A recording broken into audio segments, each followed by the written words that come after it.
దేవుడు నాతో మాట్లాడుతూ, నేను దేవునితో మాట్లాడుతూ, ఇబ్బంది కొలిమిలో వేసి కొడుతున్నాను రా నిన్ను అన్నాడు. నేనన్నాను, కొడుతున్నావా? బాగా కొడుతున్నావు దేవా, నేను మొండి ఉంది కదా, కొట్టిన ఆయన అన్నాడు. మొదటిసారి బాగానే జవాబిచ్చాను, కానీ అలాగే మాట్లాడుతూ అన్ని విషయాలు గుర్తు చేసుకుంటూ దేవుడా, నీ మార్గము తప్పి వేరే మార్గములో నడుస్తున్నది కనుక నువ్వు ఎట్లా కొట్టాలి, ఏ టైంలో ఏ ఆయుధాన్ని ఉపయోగించాలి, ఎలా కొడితే నేను నీ మార్గంలోకి వస్తానో మీకు బాగా తెలిసింది కనుక ఏ టైంలో ఏ వెపన్ ఉపయోగించి కొట్టాలో అలా కొడుతున్నావు.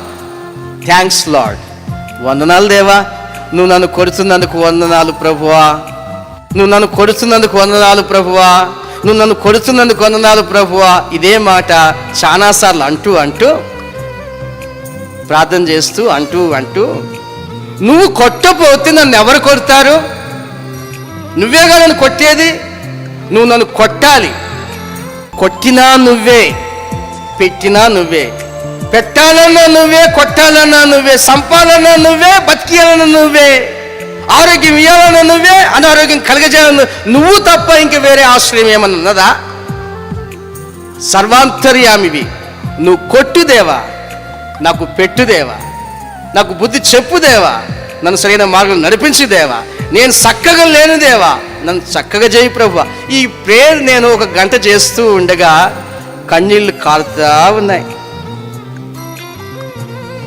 భలే కొట్టావు నాన్న, నన్ను భలే కొట్టావు. ఎవడో కొట్టాడు నన్ను, ఆ మనిషి కొట్టాడు అంటలేను నేను, దేవుడు కొట్టించాడు నన్ను. ఎవరితో కొట్టించాలి, ఎలా కొట్టించాలి, ఎలా తిట్టించాలి, ఏ మాట అనిపించాలో ఆయనకు తెలుసు. ఆయననే మాట్లాడిస్తాడు. ఈ జ్ఞానము దేవుని త్రోవలో ఉంటుంది. పైనుంచి వచ్చే జ్ఞానము త్వరగా లోబడుతుంది. లోకముల నుంచి వచ్చే జ్ఞానము ఎదురు జవాబులు చెబుతుంది, ప్రశ్నలు వేస్తుంది, ఎదురిస్తుంది. దేవుని జ్ఞానము పైనుంచి వచ్చింది కనుక అది లోబడేది.